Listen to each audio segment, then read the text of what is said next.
Hi friend, my name is Leah, and for those of you new to the channel, the goal with this channel is to help make all things Mexico sound not so foreign to foreigners. And in today's video, we'll be talking about step 2 of the residency process to complete here in Mexico at the INM office. If you're watching this video, chances are you've already attended your appointment at the consulate and you are going to step 2 of the process at the INM office here in Mexico with your visa sticker in your passport.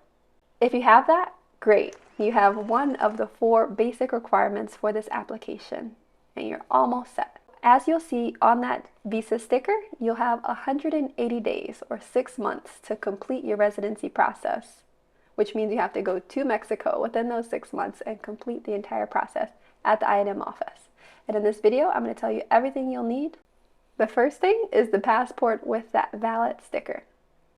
Number 2, you will need your FMM form. If you've been following the channel for a while, you know that Mexico has recently implemented a program eliminating the use of the physical FMM form at several international airports here in Mexico. But there are still airports who do issue the FMM form. So if you're not sure, if you're entering through one of those airports, check out this video that we did on the subject. It outlines all the airports that use it, as well as what you need to know.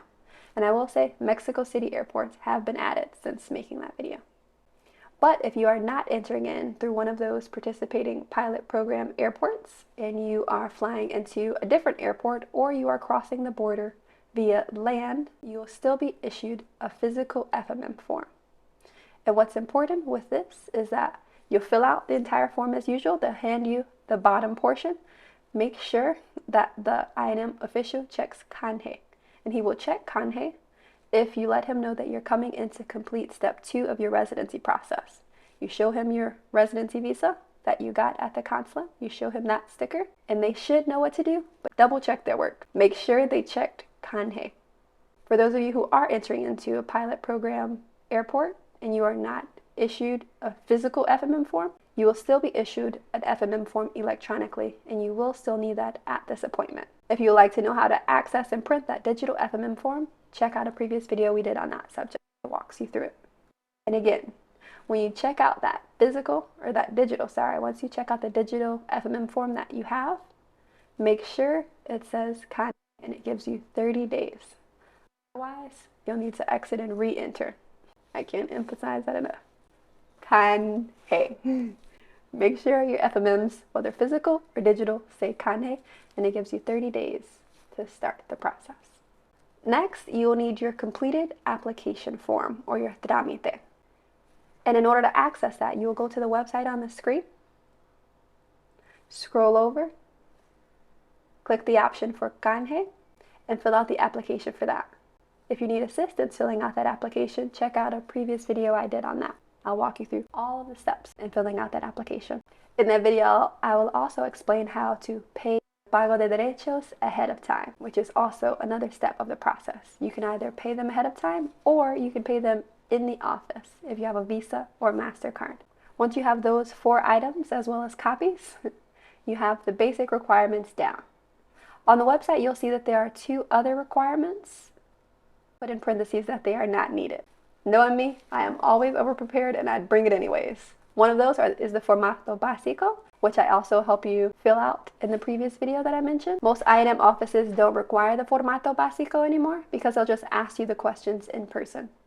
But it helps to know what they're going to ask. So filling out the formato básico ahead of time will be a cheat sheet and it may help you, especially if you don't speak Spanish. The other requirement that's not really a requirement are fotos tipo infantil. I'll put the specific requirements for those photos on the screen here. And they're not photos of your infants. They're just smaller photos that Mexico requires for the immigration process. Again, it's not necessary because most offices here in Mexico will take the pictures for you. So no problem there. But if you're like me and you want to be over-prepared, definitely bring a few copies of those photos if you can. Once you have those 4 basic things, you're all set, which is, let's repeat that again, your passport with the passport sticker. Number 2, your FMM form, whether you got a physical one when you entered or a digital one, ensuring that it says canje and it gives you 30 days to start the process. Number 3, your trámite or your application filled out and printed. Number 4, your pago de derechos, whether you pay ahead of time or at the office, as well as a copy of the receipt.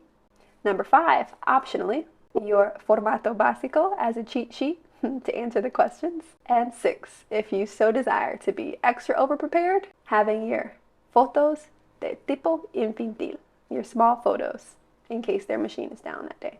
What's not mentioned on the website that is still required in the office will be your apostille documents, whether that's your apostille long-form birth certificate at the least. And if you're married, your marriage certificate, which is apostilled. And if you have children or any other dependents, their long-form birth certificates as well that are apostilled. And, I may add, translated into Spanish by an officially recognized translator of Mexico, sometimes referred to as peritos. Once you have all those required documents, you are ready to head to the INM office and complete step 2 of the residency process. I will say, make sure you go to the INM office ahead of time. Some offices allow you to make appointments, and some are on a first come, first served basis. If your office was like mine, which was a first come, first served basis, make sure you get there bright and early before the sunrise, because there will be a long line and they will only allow a certain amount in. And another bonus tip is, if you are going early, make sure you bring mosquito repellent as well as chairs to sit in. If you're flat-footed like me, having a chair to sit down in will be a lifesaver. I hope that information was helpful. If it was, don't forget to subscribe, and see you in the next video. Hasta pronto, friends. See you soon.